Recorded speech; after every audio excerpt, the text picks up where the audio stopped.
Divertissez vos émotions avec le Casino 2000 de Mondorf-les-Bains.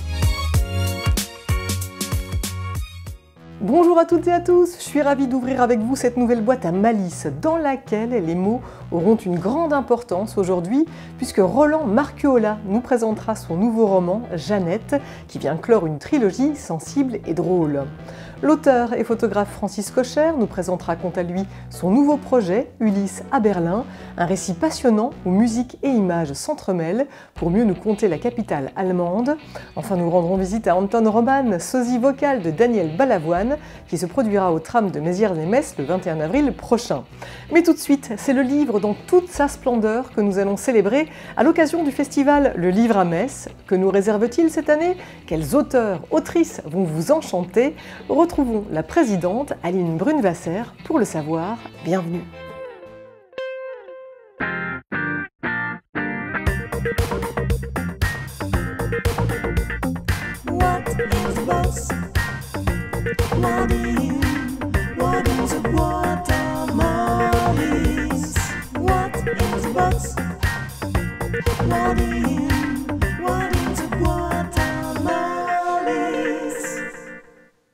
Aline Brunwasser, bonjour. Bonjour Alicia. C'est toujours un plaisir de te retrouver puisque c'est le signe d'une nouvelle édition du Livre à Metz. Il va se dérouler du 14 au 16 avril à Metz, donc avec le centre névralgique qui va se trouver place de la République.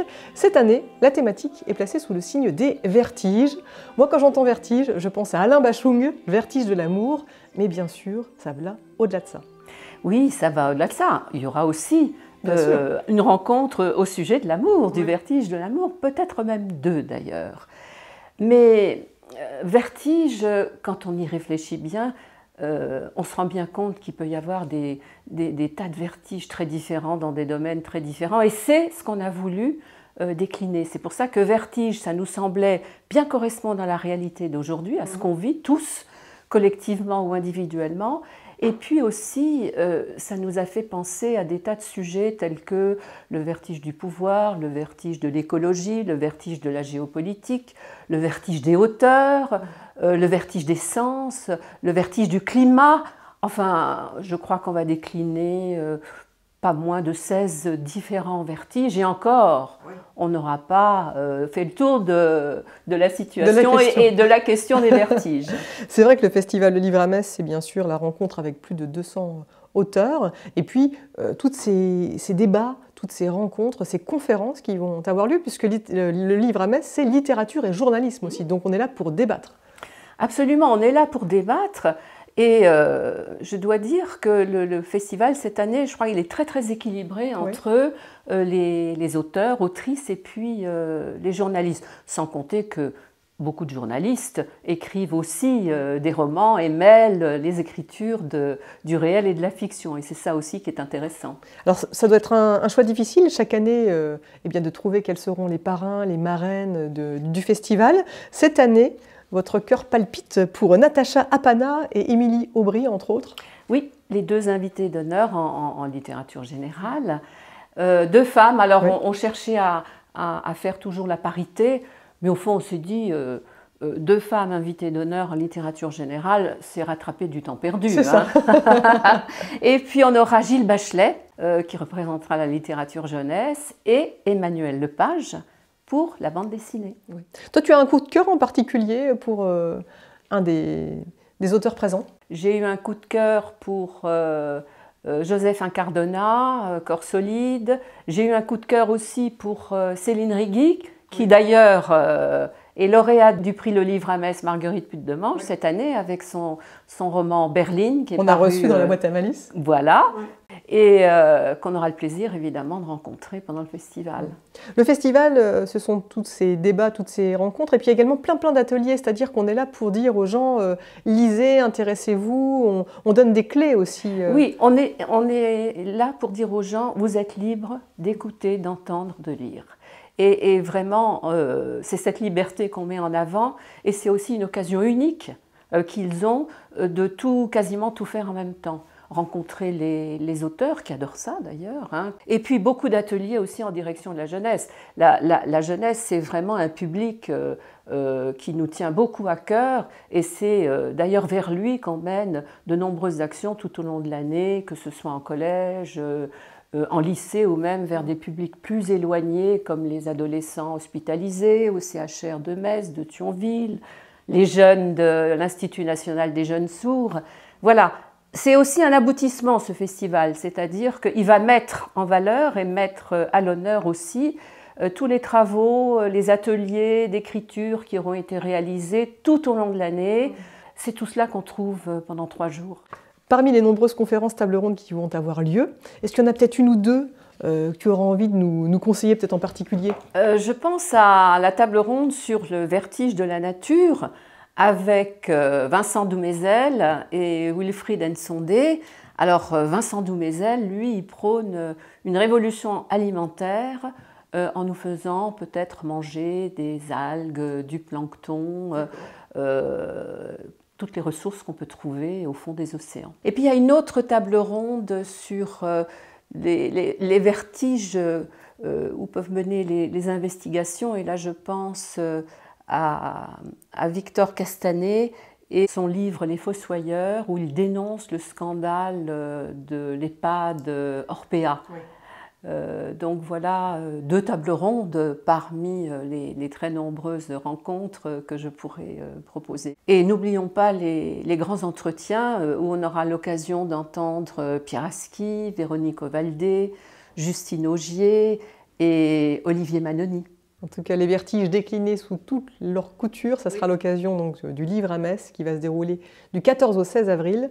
Place de la République. Ça va se terminer avec un grand bal littéraire également. Oui, on va faire la fête. Quelque chose d'unique, un grand bal littéraire où tout le monde va participer. Oui. Le principe, c'est que 4 auteurs vont se retrouver au festival et écrire 8 textes. Donc une écriture à 8 mains de 8 textes. Et il faudra qu'ils choisissent 8 chansons qu'ils aiment particulièrement. Et chaque texte devra se terminer par la première phrase de la chanson. Sacré défi. Et on entonnera la musique et on ira danser. Sacré défi pour eux, oui. Oui, c'est ça.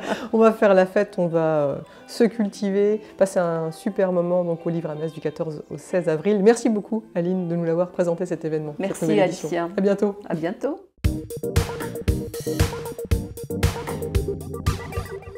Et c'est en ouverture du Livre à Metz que sera présentée pour la première fois la création Ulysse à Berlin. À l'origine de ce projet, le journaliste, photographe et auteur messin Francis Kocher, passionné par la ville allemande, une ville en permanente mutation qui lui a inspiré un roman décliné aujourd'hui en récit, mais un récit transdisciplinaire, vous allez le voir. Longue barbe blanchâtre, allure de vieux fric bougon tout chiffonné, Ulysse, le Franzose, était devenu une figure emblématique dans le secteur. Ulysse, ce vieux clochard messin, dont nous sommes aujourd'hui invités à suivre les déambulations à Berlin dans les années 80. Un Berlin alternatif, cher à Francis Kocher, qui le photographie depuis des années et qui aujourd'hui le raconte en mots à travers ce personnage en marge. Il a décroché de tout. Il ne s'intéresse plus à rien, c'est vraiment un clochard céleste comme on en voit des fois, qui est à la fois un peu poète, mais assez fermé sur lui-même et cherchant son destin, comme Ulysse au fond, son Ithaque. Donc il fait son odyssée dans la ville et il se trouve qu'il croise des gens et des événements qui sont très importants et fondateurs dans le Berlin d'aujourd'hui. Ce Berlin tantôt énergique et créatif, tantôt noir, un Berlin pétri d'histoire qui se dévoile sous tous ses atours, artistiques, politiques et plus encore. C'est pas que c'est un pot pourri, mais c'est que c'est la réalité. La question qui s'est posée à Berlin lorsqu'il y a eu les réfugiés syriens, Madame Merkel en a accueilli 1 million en Allemagne, c'était énorme. Il y a tout le problème de la pauvreté, où vraiment il y a les gens dans les quartiers les plus chics qui sont sur le trottoir à côté de vous, comment on cohabite. Il y a le fameux attentat de la Breitscheidplatz, on a connu ça à Nice, mais eux, au marché de Noël en 2017, ils ont bien eu un camion qui a foncé dans la foule, dans le marché de Noël. Et donc je raconte un peu tout ça, et tout ça est entremêlé. On évoque aussi la période où Iggy Pop et son comparse vivaient à Berlin. Et pour évoquer ces différents pans de l'histoire berlinoise, Francis Kocher a fait appel au compositeur Arnaud Husneau, qui a cherché à retrouver l'ambiance des films expressionnistes. Ulysse avait échoué par hasard dans cet îlot peuplé de l'autophages. Riches heures de l'underground, décadence, renaissance. Que ce soit le cinéma expressionniste et surtout la musique allemande, qu'elle soit expressionniste, le krautrock et maintenant l'électro, c'est toutes mes influences. Donc quand Francis est arrivé avec ses textes et qu'on a vu qu'il y avait des textes historiques, des textes plus contemporains, c'était la possibilité en un spectacle de pouvoir aller chercher des sons qui venaient vraiment de toute ma culture, et c'était un vrai plaisir de pouvoir passer de petites comptines expressionnistes à des gros sons berlinois, électro. Werner reconnaît parfaitement les ruines en façade de la gare d'Anhalt, tandis que dans le ciel noir grondent des bombardiers de la Royal Air Force, lâchant leurs obus sur les usines Siemens. Boum! Sur l'hôtel Adlon et la Pariser Platz. Boum! C'est quelque chose qui est travaillé sur 3 niveaux, c'est-à-dire qu'il y a un niveau d'image pendant 1h20, il y a tout le temps quelque chose qui se passe, il y a tout le temps quelque chose qui est créatif et qui est propre à chaque séquence. En même temps, il y a une musique qui est écrite qui est propre à chaque séquence, et en même temps, il y a un texte aussi qui est dit par une ou deux personnes et qui est propre aussi à chaque séquence. Donc à la fin, ça donne quelque chose qui est assez fort et puissant. Avec ce projet, Francis Kocher aura réussi au final à réunir 5 musiciens et 3 récitants sur scène qui composent aujourd'hui le collectif Argos, du nom du chien d'Ulysse, qui n'a pas fini de nous faire découvrir un Berlin toujours en mouvement. Werner se réveille en sursaut, 3 heures du matin. Oh, il se lève, se rend dans la pharmacie de la salle de bain, titube jusqu'à la cuisine, prépare dans un verre 2 cachets effervescents de citrate de bétaïne. Oh, quelle nuit, mais quelle nuit! Ulysse à Berlin, une création produite en partenariat avec la Cité musicale Metz, Passage Transfestival et le Livre à Metz, un spectacle qui sera d'ailleurs joué le 12 avril en ouverture du festival Le Livre à Metz, mais malheureusement c'est déjà complet. Toutefois, restez vigilants car d'autres représentations seront proposées à compter du mois de juin.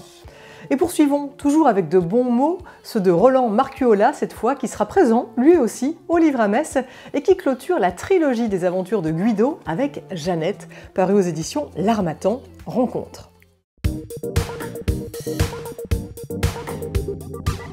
Roland Marcuola, bonjour. Bonjour Alice, je suis contente de te recevoir chez moi. Merci beaucoup de m'accueillir. En effet, si je te rends visite aujourd'hui, c'est qu'est paru Jeannette aux éditions L'Harmattan. Jeannette, ce n'est pas n'importe qui, puisqu'en fait c'est un livre qui s'inscrit dans une trilogie. On a déjà eu Guido, oui. On a eu Tête de nœud, et voilà Jeannette. Donc en fait cette trilogie, on peut dire que c'est un petit peu les aventures de Guido, oui. Ce petit Nicolas au pays d'Hérital, comme tu aimes le dire, oui. Dont on suit les aventures depuis l'âge de ses 7 ans, oui. Ses aventures amoureuses, amicales, ses aventures musicales. Et pour clore cette trilogie, tu t'es intéressée à ce personnage, Jeannette. Donc Guido est amoureux depuis toujours. Oui. Qu'est-ce qui t'a conduit vers elle, cette Jeannette? Alors j'avais envie de raconter les choses différemment, avec un autre angle, sous un autre angle, en entendant une autre voix que celle de Guido, puisque dans Guido et dans Tête de nœud, on entendait surtout lui parler. Et là, j'avais envie d'autre chose pour ne pas me conformer à ce que j'avais déjà écrit, pour essayer d'éviter la routine peut-être de l'écriture et pour moi, m'essayer à une autre forme d'écriture, peut-être un peu moins orale. D'accord. Et donc je me suis dit que ça serait intéressant de reprendre ce qui s'était passé à la fin de Tête de nœud, de le continuer, de le développer avec le regard de Jeannette, qui elle est devenue plus grande et donc avec un autre vocabulaire peut-être beaucoup moins enfantin. Oui. C'est vrai qu'on retrouve les personnages de tes romans. En l'occurrence, ici, Jeannette décide d'embarquer avec elle Guido, qui est devenu complètement mutique. Oui. suite à une agression de son meilleur copain, Mamed, qui est tombé dans le coma. Oui. Et donc pour essayer peut-être de faire qu'il retrouve la voie, Oui. ils partent sur une autre voie, eux. Tout à fait. C'est presque une fugue. Hein, Oui, c'est une fugue, c'est une espèce de parcours initiatique qui va les conduire donc de la vallée de la Fensch, où ils sont nés, jusqu'à la Meuse, un endroit que je connais bien pour y avoir habité quelques années. Et donc, oui, c'est un parcours initiatique où les ados qu'ils sont vont connaître peut-être que les premiers émois aussi. Oui. Et puis c'est surtout, pour Jeannette, l'envie de refaire parler Guido, qui a décidé de se taire parce qu'il ne comprend plus les mots, parce qu'il ne comprend plus ce monde. Il a l'impression que les mots l'ont trahi. Donc il s'isole dans une espèce de mutisme, et tout le pari de Jeannette, c'est d'essayer de lui faire retrouver cette parole qu'il a perdue et qu'il possédait si bien, avec laquelle il s'amusait si bien.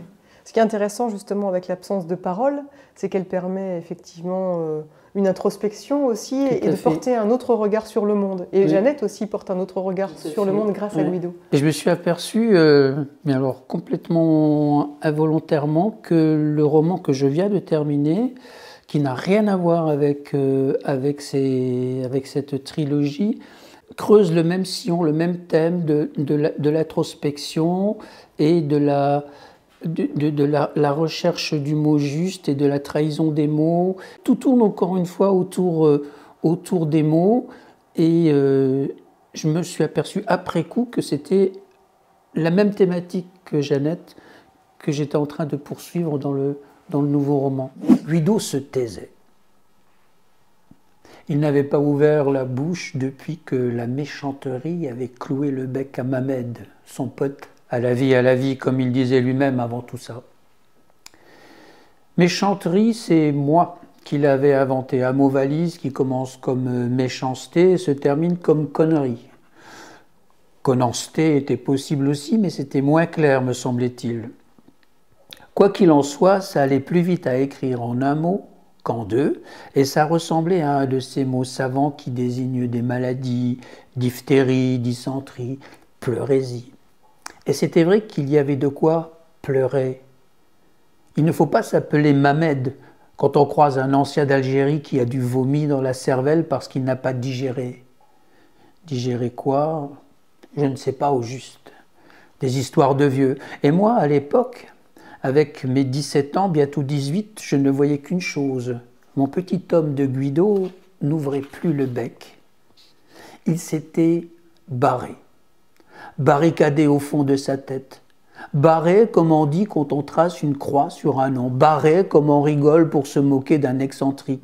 Ce qui est intéressant, effectivement, avec cette fugue, c'est que finalement, ils vont se retrouver tous les deux. Il y a deux types de retrouvailles. Les retrouvailles entre eux et puis des retrouvailles intérieures. Pour Jeannette aussi, finalement, qui est en pleine émancipation. Elle apprend à se connaître, elle se découvre aussi, elle se libère de plein de carcans, entre guillemets. Elle se découvre aussi comme une grande. Elle était fille unique et elle a toujours été considérée par sa maman comme une petite. Et avec Guido, elle est tour à tour la grande et la petite. Donc c'est ce cheminement-là aussi intérieur qu'elle expérimente à longueur tout au long de leur périple. Alors c'est vrai que tu le disais, c'est un récit initiatique finalement, c'est une espèce de quête initiatique.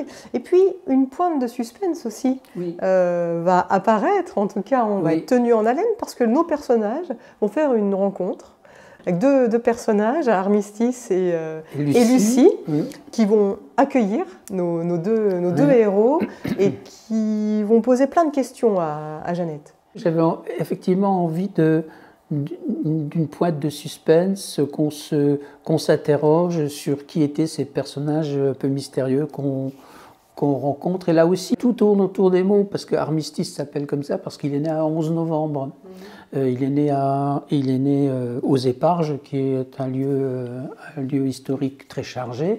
On apprend que son épouse n'est pas à la maison. On pense qu'elle est morte ou qu'elle a eu un accident, on ne sait pas. Parce que les choses qui sont dites, qui sont à moitié dites, qui sont laissées en suspens, vont conduire Jeannette à faire des suppositions et Jeannette entraîne le lecteur dans ses suppositions, amenées par des mots qui sèment le doute. Oui, oui. Alors c'est vrai qu'il y a ce suspense et puis toujours dans ton écriture, beaucoup de tendresse, beaucoup d'humour aussi. Et puis ce langage qui fait qu'on embarque avec eux, c'est-à-dire que tu as vraiment cette capacité à te mettre à la place des personnages. J'avais très envie de me mettre dans la peau d'une fille. C'est une expérience que j'avais déjà faite quand j'écrivais pour une chanteuse, Françoise Marcoun. Moi, j'ai toujours revendiqué d'avoir du féminin en moi. Pour moi, qui adore les femmes, j'ai toujours trouvé qu'il y avait un mystère féminin terrible. Alors, je n'ai pas la prétention de l'avoir découvert, mais le fait de me mettre à la place d'une fille, de parler à la première personne en étant une fille, ça m'interroge constamment. Est-ce qu'une fille dirait cela? Est-ce que j'ai juste quand je dis ça? Et ça reste un mystère, c'est quelque chose dont je n'ai pas la réponse. Oui. Ça a été compliqué de dire au revoir à tous ces personnages, puisqu'avec Jeannette, eh bien, tu la clôtures, cette trilogie. Je pense à Daniel Pénac qui avait abandonné les Malocènes il y a quelques années, qui vient d'en sortir. Donc il ne faut jamais dire jamais, mais là j'avais vraiment envie de tourner la page et de partir sur autre chose. Je suis parti sur d'autres choses. J'ai écrit deux pièces de théâtre que je suis en train de monter. Un roman, tu disais, un roman que je viens de terminer. Et là, peut-être des nouvelles avec peut-être la collaboration de mon beau-père. Mon beau-père est collectionneur d'encriers, figure-toi. Et je me suis dit que chaque encrier avait une histoire et que ça serait peut-être intéressant d'en faire un recueil de nouvelles. Parce qu'il est intarissable, hein. Il nous montre un encrier, il est intarissable à partir de ces encriers. Et je pense qu'il y a de la matière là à creuser quelque chose. Oui. On restera vigilant, on te surveille de près. En attendant, Jeannette est là, aux éditions L'Harmattan, à se procurer de toute urgence. Qu'on ait lu Guido ou Tête de nœud ou pas, d'ailleurs, on n'est pas obligé d'avoir lu les deux autres. Hein. Oui, j'ai fait en sorte qu'on puisse le lire indépendamment. Il est partout dans toutes les bonnes librairies. Oui, il faut commander. Et voilà. Oui, voilà. Merci beaucoup Roland de nous l'avoir présenté. C'est moi Alicia. Merci. Barré comme quand on s'est enfui. Il est très bien ce mot, il est pratique. Il peut servir plusieurs fois. Il dit une chose et puis une autre et puis encore une autre.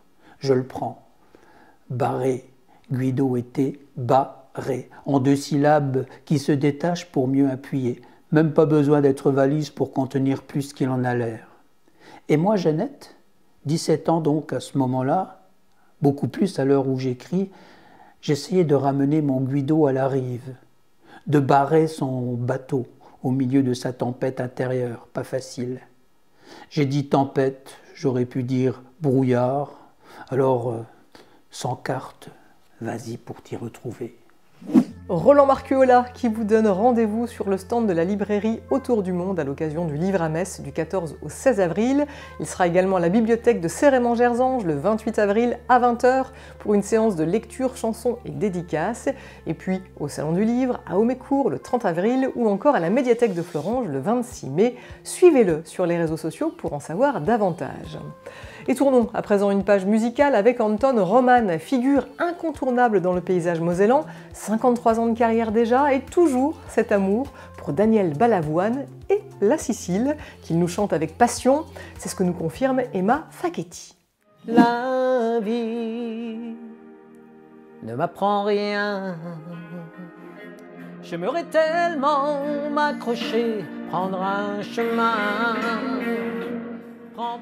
Séduit par sa sincérité, sa musicalité et ses mélodies, Anton Roman interprète Balavoine dès la sortie du tube Le Chanteur en 1979. Ce que j'aime dans la personnalité de Daniel Balavoine, justement, c'est les idées qu'il expose et qu'il sait magnifiquement mettre en musique. C'est pas évident, déjà. Il a une voix qui est très très haut perchée, enfin on appelle ça la tessiture vocale. On peut essayer de s'en approcher, on peut ressentir ses chansons, mais en aucun cas on ne peut imiter Daniel Balavoine, il est inimitable. Connu pour être le sosie vocal de Balavoine, le chanteur est aussi un grand nom du spectacle dans la région.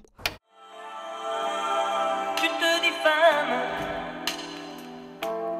pourtant tu n'es rien qu'une Tout a commencé en 1987, lors de la sortie de son premier 45 tours, Devenir femme. C'était le début d'une aventure, donc on espère toujours qu'une aventure aboutisse. Mais finalement, c'était peut-être un mal pour un bien, parce que si j'avais sorti ce 45 tours qu'il est marché en télévision un tant soit peu, j'aurais pas pu accéder, je veux dire, au grand public, dans les bals et tout ça, parce que je suis un chanteur régional, populaire, comme on dit, et je revendique mon statut de chanteur de variété surtout. Des morceaux français aux chansons siciliennes, le virtuose est un touche-à-tout. Comme le démontre son dernier spectacle, Sicilia Mia. Ils sont partis sur la route qui les menait à Agondange en septembre, à la fin des vendanges. Sicilia pensa, Sicilia mia, ti penso sei. Avec ses 5 musiciens, l'artiste rend hommage à son père et à son oncle sicilien, expatriés en Lorraine dans les années 40. Mon cousin Alphonse Romano, qui est malheureusement décédé maintenant depuis 2 ans, et je lui dis écoute, on va raconter l'histoire de nos parents, toi tu vas écrire l'histoire, et moi je vais la mettre en scène musicalement. On a travaillé pendant 1 an et demi, c'est ma plus grande fierté. Quand il arrive sur scène, le chanteur de 68 ans parle de lui en racontant sa Sicile et touche les cœurs au-delà des frontières.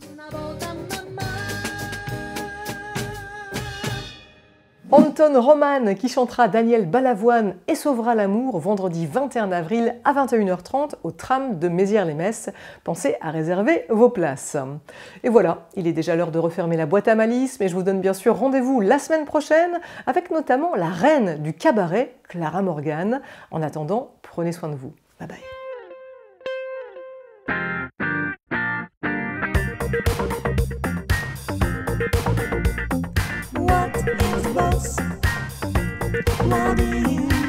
What is a guacamoles? What is bus?